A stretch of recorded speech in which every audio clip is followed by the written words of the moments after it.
What if, and stick with me here, what if that compass you're using to navigate your deepest inner explorations wasn't actually pointing north to some ultimate truth? What if it was subtly veering east, leading you down this path that's beautiful, sure, but potentially misleading, a path of, maybe too much self-absorption? Ooh, that's a good one. I like that. Welcome, explorers, to the Quantum Soul Channel. Today, we're diving deep, really deep, into a vital, absolutely vital intersection, how our journey of spiritual awakening intertwines and must intertwine with our development as, well, moral human beings. It's huge. Yeah, it is. And, so many of you have told us you're searching for those profound insights, those aha moments, the ones that just reshape how you see the world, but without getting lost in a fog of, complex jargon and all that. Right. Make it make sense. Exactly. So that's our mission today. Absolutely. And to map this this complex terrain, we're going to be focusing on the experiences of an individual, a fascinating guy named Neil. Yeah, Neil's journey, his life journey, offers a compelling case study, I think, in the challenges and triumphs of seeking spiritual growth while,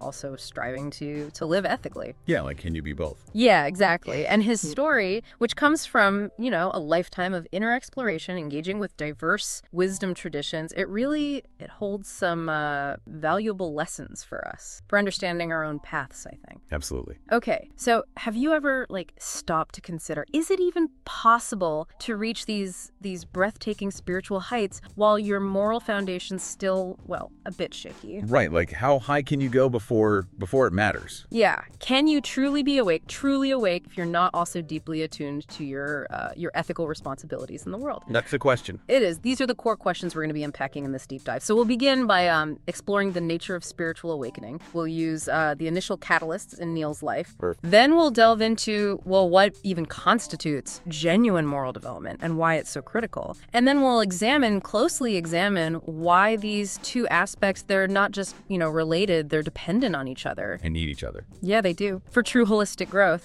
Then we'll tackle this question of why profound spiritual experiences, they don't automatically bestow moral virtue, It's a good thing to unpack for sure. It is. And finally, we'll discuss some practical ways to cultivate both our spiritual and moral capacities. Love it. All right. Let's get started. Let's venture into this often, enigmatic realm of spiritual awakening. All right, so it's super intriguing about Neil's initial step into spirituality is the trigger, the thing that kind of set it all off. Oh, it was a pendulum. That pendulum. Yeah. Now you might think, oh, pendulum, that's just, fortune telling stuff. Right, like a parlor trick. Yeah, exactly. But our sources, they remind us of this curious historical footnote. Mm-hmm. Believe it or not, the pendulum was considered like a tool for spiritual espionage during the Cold War. Whoa. Wait, really? Yeah. It's wild. Speaks to our fascination with the unseen, That is wild. So for Neil, this pendulum, it wasn't just a game, right? It became, in his words, a portal, a way to access deeper layers of his own consciousness. Right. But there was also this caution, this understanding that any tool, anything that can unlock that kind of potential, it could also become a cell, metaphorically, of course, if not handled with awareness. Right. Like it can cut both ways. It can. So it raises a question, a big question. What happens when we start exploring those inner landscapes, those hidden aspects of ourselves? What if we encounter things we're not ready for? Yeah, that's a crucial point. And it kind of leads us to the core of what spiritual awakening even is. Right. So in essence, it's a shift to a higher state of awareness. It's a more direct, more profound connection to something bigger than ourselves. Whether you call it the divine, the ground of being, the interconnectedness of everything. Right. There are lots of names for it. Exactly. And it often involves these moments of deep insight, a sudden dawning of understanding about the nature of reality, about our place in it. Think of it like suddenly seeing the structure of a building, the whole architecture that you've only ever seen the facade of. Oh, I like that. Right. Yeah, that makes sense. It's like, oh, that's how it all fits together. So the impact of an awakening like that, I mean, it can be truly transformative. Absolutely. We're talking deep, abiding sense of peace, the kind that transcends your circumstances, a clear understanding of your purpose, your place in the world, and this feeling of connection, deep connection, not just to other people, but to the whole web of life. It's beautiful. It is. It's about stepping outside of that limited egocentric perspective and glimpsing this fundamental unity underneath it all. And Neil's initial experiences with that pendulum, they really set him on this path of radical inner transformation. Yeah, it was like that spark. Yeah. It ignited this lifelong quest for deeper understanding, and it showed him, hey, there's more to reality than just what I see with my eyes. Yeah. And that seemingly simple tool, Yeah. it became this catalyst for a journey that changed his entire worldview. Totally. So following that initial opening, Neil really immersed himself in intensive spiritual practices, especially deep meditation. This was in his 20s. Yeah, he went all in. He did. He was dedicated wholeheartedly to exploring his inner world. But this period of intense striving, it actually led to a decline in his physical health. It's like a spiritual overexertion almost. Oh, wow. Which made him have to return to a more grounded reality, the reality of family life, which makes you wonder, how can our physical well-being, how can our bodies sometimes be this feedback mechanism on our spiritual journey, like signaling, hey, maybe you're pushing too hard, maybe you're out of balance. Right. Like the body keeps the score. It does. So his illness, though, it wasn't the end of his seeking, it was just a redirection. Oh, interesting. After recovering, Neil broadened his exploration. He engaged with such a diverse range of spiritual traditions. I mean, he delved into mystical Judaism, the philosophy of Vedanta, the practices of Kundalini yoga, and various other Hindu paths. Oh, so many different lenses. So many lenses, and each one offered a unique perspective on the nature of reality, on his own inner world. Right, it's like he was piecing together a puzzle. He was. It highlights how the pursuit of spiritual understanding, it can be this rich tapestry woven from so many different threads. It is. And it wasn't just intellectual curiosity either. With the guidance of a Kundalini master and through the principles of the diamond approach, Neil began to have these profound energetic experiences, specifically the opening of what are traditionally described as the higher chakras. Okay, so for those who might not be familiar, chakras are these energy centers in the body, and the opening of the higher ones is often associated with like expanded awareness, spiritual insight. Right. It's like going up a level. It is. So this led him to these really transformative experiences of unity and non-duality. At first, they weren't abstract concepts, but like direct felt experiences with his immediate surroundings, like a deep sense of oneness with a tree. Wow, oneness with a tree. But then these experiences expanded. They weren't just limited to the tangible anymore. They went beyond his physical reach, eventually encompassing, well, the vastness of the galaxy. Imagine that. Experiencing yourself not as separate from, but as intrinsically connected to something as immense as the galaxy. Whoa, it's mind-blowing. It is. It really makes you think, what does that kind of cosmic interconnectedness, what does that mean for our understanding of who we are, where we fit in the universe? Right. It changes everything. It does. It's a perspective shift of epic proportions. And for Neil, this sense of interconnectedness deepened. It went further into the dissolution of like these fundamental dualities, the separations we perceive between self and other, near and far, past and future. They started to blur, and sometimes they completely dissolved. His understanding of reality was like being completely rewired. It's like the rules of the game were changing. They were. Wow. And his access to information, it expanded too, in ways that, they defy our conventional understanding. Okay. We're talking vivid recollections of the distant past, experiences that felt like past lives, and a deep sense of the cyclical nature of existence, this idea of rebirth. So if we could actually tap into those past life memories, how would that change things? How would that reshape our understanding of our present challenges, our relationships, our purpose? Yeah. It's a lot to ponder. It's huge. It is. And going even deeper into these esoteric realms, Neil had experiences of traveling in what are called subtle bodies, to subtle planes of existence. Okay, let me understand that. So think of subtle bodies as like energetic counterparts to our physical form, and subtle planes as different dimensions of reality beyond our usual senses, beyond what we can see and touch. Okay. And these experiences reportedly included communication with the deceased. Wow. So what are these subtle planes? And what does it mean to access them? These are questions that have fascinated mystics and philosophers for centuries. Yeah. And ultimately, Neil's journey culminated in this profound experience of emptiness, a complete letting go of the usual thoughts, the sensations of his body. And it led him to this sustained state of oneness with the galaxy and these subtle planes. He achieved a near constant state of bliss, deep well-being, while still being able to function in the everyday world. It's like he was living in both worlds, the dualistic and the non-dualistic simultaneously. So Neil's story, it paints this compelling picture of the potential for spiritual evolution, the power of awakening to completely reshape our perception of reality. But, and this is a critical point, our sources emphasize that this transformation, this inner transformation, it must be accompanied by a development of our moral compass. Yeah. Without that ethical grounding, the journey can take a very different turn, and potentially a hazardous one. Right. And that brings us to this concept, this idea of the spiritual ego. Okay. It's subtle, but incredibly powerful. It's a big obstacle on the path. Our source describes it as, it's like putting on a costume, the costume of a saint or an enlightened being, and then mistaking the costume for your true identity. Oh, interesting. Right. True transformation, it's an inside job. It's not about how you look on the outside. It's not about appearances. Exactly. So this spiritual ego, it arises when we get attached to the idea of being, special. Yeah. More evolved because we've had certain experiences or gained certain insights. And ironically, it creates new forms of separation. We might judge others. We might feel superior. Right. The opposite of what you're aiming for. The opposite. And here's something really interesting. Research shows that attachment to any identity, even an enlightened one, it can activate the same brain pathways associated with fear and competition. Really? Yeah, the very things that spiritual awakening is supposed to free us from. Wow, that's fascinating. It is. So as our sources suggest, what if the key to authentic awakening lies not in inflating our sense of self, but in actually dissolving it? That's a powerful thought. It is. And it leads us perfectly to our next big area, moral development. Right. And here, our sources, they offer this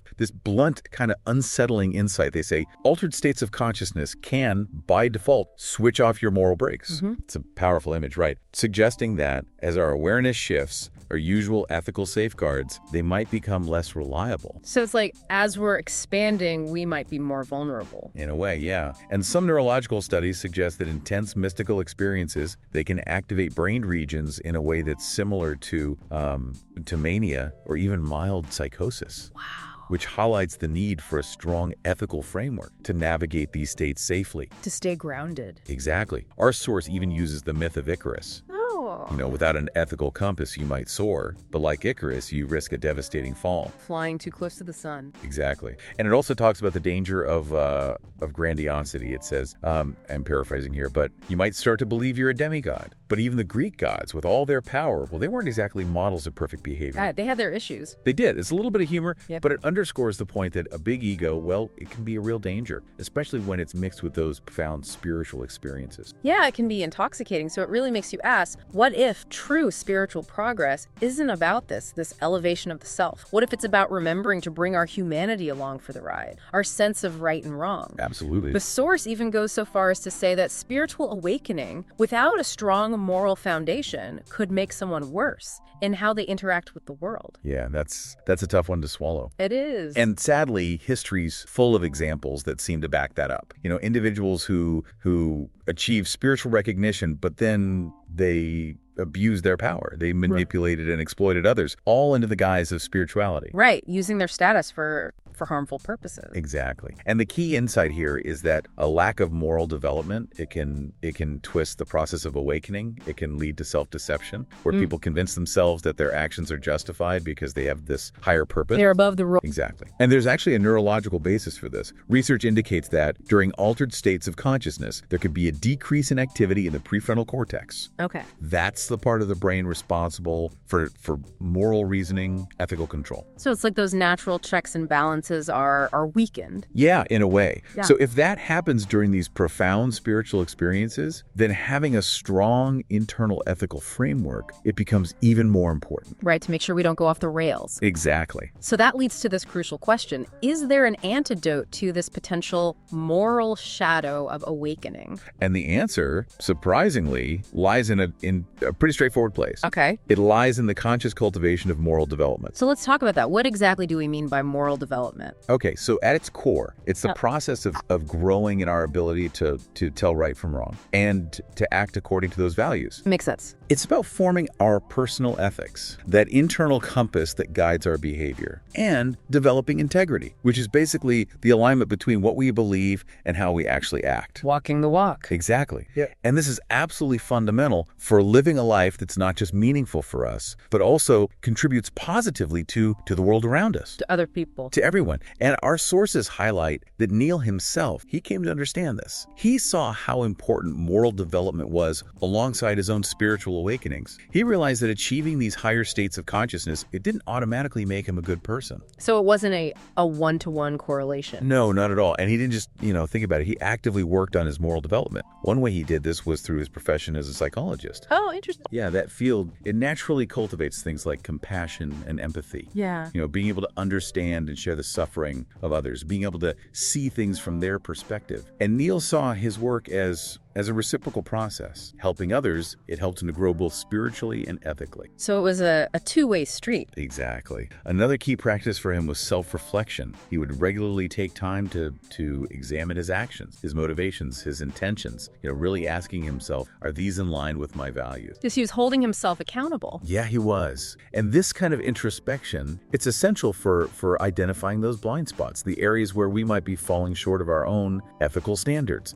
so we can make better choices in the future. Right, course correction. Exactly. It makes so much sense. So he also sought out guidance from spiritual teachers and traditions that emphasized ethical conduct, not just the spiritual side, but the moral side as well. The sources mention mystical Judaism and Vedanta specifically, both of which have strong ethical framework. They emphasize that virtuous living, it's integral to spiritual growth. It's all connected. It is. And that brings us to the crucial piece, the interplay between these two domains, the need for balance. Okay. And our sources, they introduce this with a really, really thought-provoking idea. They ask, what if your ethics weren't just, rules you learned? What if they were woven into the very fabric of existence, like written into the atoms themselves? Whoa. Right. What? It's getting into physics now. It references the work of David Bohm, who talked about this deeper interconnected reality. Yeah. The idea is that our moral choices, they might actually influence this underlying order, like the universe itself feels our actions. That is mind-blowing. It is, and it raises so many questions, like, could karma, this ancient concept of karma, be an early understanding of these kinds of subatomic interactions? Right. What if morality isn't just a set of rules, but a fundamental property of the universe? Right, like a law of nature. Exactly. And the source even brings up this idea of quantum morality,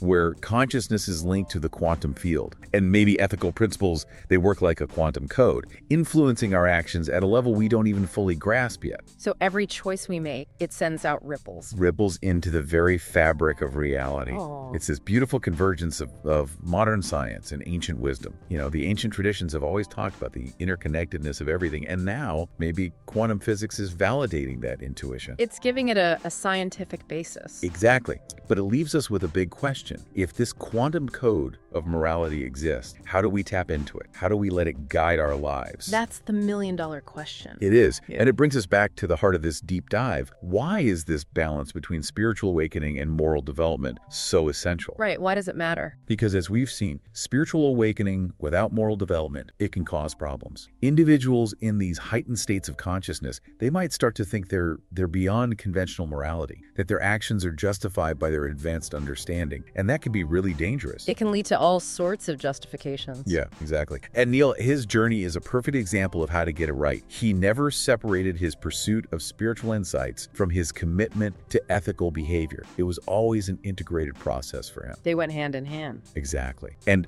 one of the tools he used to maintain this balance was meditation. We talked about how meditation can give us access to these deeper states of awareness, but it's also crucial for fostering introspection, reflecting on our motivations and action, so we can strengthen our moral foundation. It helps us stay grounded and aligned. Exactly. And we also have to emphasize the role of service to others in Neil's life. His work as a psychologist, it wasn't just a job for him. It was a way to actively balance his spiritual awakening with moral development. By helping others, he cultivated compassion and empathy, the core of ethical conduct. So it was more than just a career, it was a practice. Absolutely.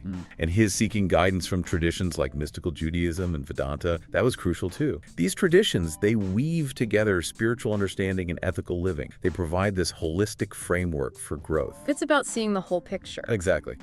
I'm really enjoying this exploration into the balance between spiritual awakening and moral development. If you are too, this would be a great time to show your support for the Quantum Soul channel. If you haven't already, please subscribe. subscribe, like this deep dive, and share it with anyone who might be interested. Yeah, spread the word. Exactly. Your engagement helps us reach a wider audience and continue bringing you these deep dives. Thank you. All right, let's continue. So, we've established the importance of moral development and the potential hazards of awakening without it. And it brings us to this question. Why doesn't spiritual awakening automatically guarantee morality? It's a crucial distinction. Really crucial. You know, despite the profound shifts in consciousness that can happen during spiritual awakening, it's important to remember that those experiences don't magically make us ethical beings. Just because someone has a powerful experience of interconnectedness or gains deep insights, it doesn't mean they'll always act in a morally sound way. In fact, as we've discussed, they might even be more vulnerable to ethical lapses if they lack a solid moral framework. It's like the potential for both good and bad gets amplified. Exactly. And our sources point out that Neil, he was very aware of this potential disconnect. He saw it firsthand. He witnessed people who had reached what seemed like great spiritual heights, but their behavior was, well, questionable, sometimes even outright immoral. So he saw that it was possible to be spiritually advanced, but not necessarily ethical. Absolutely. And these observations, they solidified his understanding that spiritual attainment alone is not enough. It's not a guarantee of ethical conduct. Right. And the phenomenon of fallen gurus, it's a sad example of this. We've seen it too many times. Individuals who gained huge spiritual followings, but then they abused their power, they exploited others, they engaged in all sorts of unethical behavior. It shows that high levels of spiritual recognition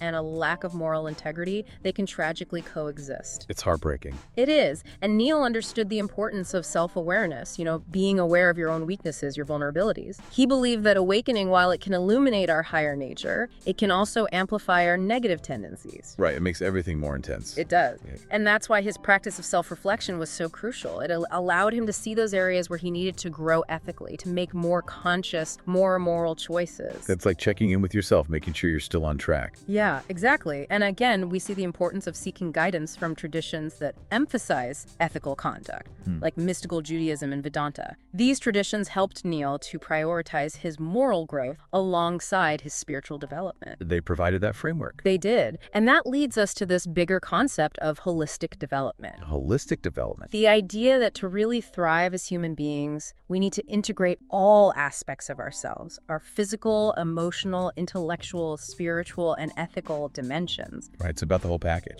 It is. And our sources, they offer this really beautiful idea. They ask, what if helping others wasn't just a good deed, but the most advanced form of spiritual practice? Wow, I love that. It is beautiful. They quote the Dalai Lama, who talks about the link between genuine happiness and compassion. And they share Neil's own realization that his work as a psychologist, it was a mirror for his own growth. It was a way to cultivate compassion and empathy in a very real way. So it's not just about what we get from spiritual practice, but what we give. Exactly. And many traditions emphasize service as this hidden shortcut to the divine. It makes us think about the purpose of our spiritual pursuit. What if it's not about achieving personal enlightenment in isolation, but about the positive impact we have on others, on the world around us? It's a powerful shift in perspective. It is. So, our listener, have you ever considered how you can cultivate this kind of holistic development in your own life? How can you nurture both your spiritual yearnings and your moral compass? It's an ongoing process. It is. And it's about integration. Right. It's about weaving together all the different parts of ourselves to create a sense of balance and harmony. And as we've seen with Neil, his journey was all about this. He saw the deep connection between spiritual awakening and moral growth. They weren't separate for him. They were two sides of the same coin. Absolutely. And meditation, as we've talked about, was a cornerstone for him. It helped him to connect with his inner wisdom and to reflect on his values and actions. It helped him stay grounded and aligned. Exactly. And self-reflection, that was crucial too. It gave him the space to honestly assess himself, to identify areas where he needed to grow ethically, to make more conscious, more moral choices. It's about being honest with yourself. It is. And of course, service to others played a huge role. His work as a psychologist,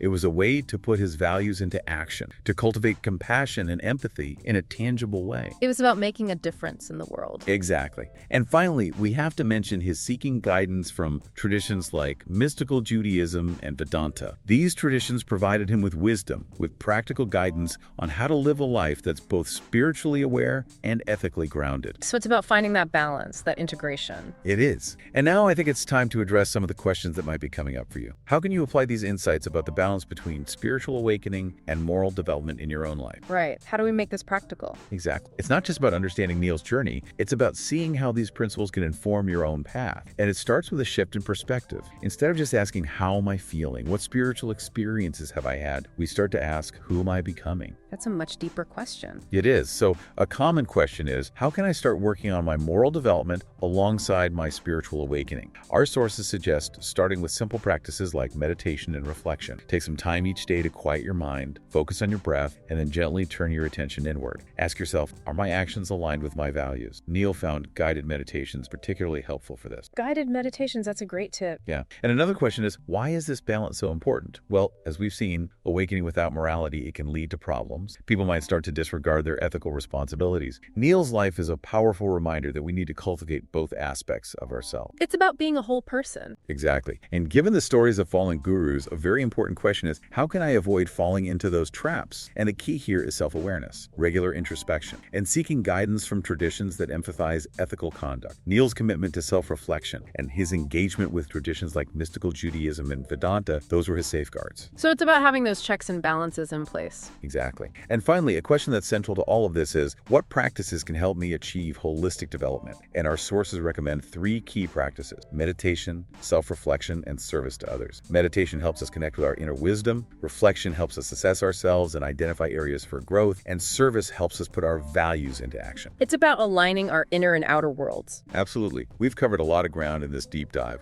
We've explored the relationship between spiritual awakening and moral development through the lens of Neil's journey. And the key takeaway is this: true awakening is not just about knowledge or experiences. It's about cultivating a deeper sense of responsibility for ourselves, for others, and for the world. It's about how we live our lives. Exactly. One image that sticks with me is this: awakening without morality is like carrying a torch, but not looking where you're going. You might stumble, you might cause harm, even with the best of intention. That's a powerful image. It is. And it brings us back to the idea of the quantum double, that alternate version of ourselves who made different choices. If you were to meet that other you, what would they say to you? What would you see in their eyes? It's a question worth pondering. It is. So listener, take some time to reflect on your own journey. Have you considered whether your spiritual aspirations are aligned with your ethical conduct? What practices do you use to balance your inner explorations with your actions in the world? These are important questions for all of us. They are. And we invite you to share your thoughts in the comments below. Tell us about a time when you saw a clear reflection of your own moral choices, your cosmic mirror moment. Your insights can help others who are on this path. And if you enjoyed this deep dive, be sure to subscribe to the Quantum Soul channel for more explorations into spirituality, science, philosophy, and the mysteries of human existence. We'll be diving into more practical ways to cultivate this essential balance in future videos. Stay tuned. Remember, the journey towards balancing spiritual awakening and moral development is ongoing. It's a continuous process of growth and integration. Absolutely. And to support you on this journey, we've created an ebook called The 7 Pillars of Spiritual and Moral Balance. It's full of exercises and reflections to help you cultivate this balance in your life. You can find the download link in the pinned comment below this video. And to continue your exploration, we've got 2 other videos for you right here on your... Click on the one that resonates with you, and let's keep learning together. Until next time, keep exploring, keep learning, and keep striving for that balance.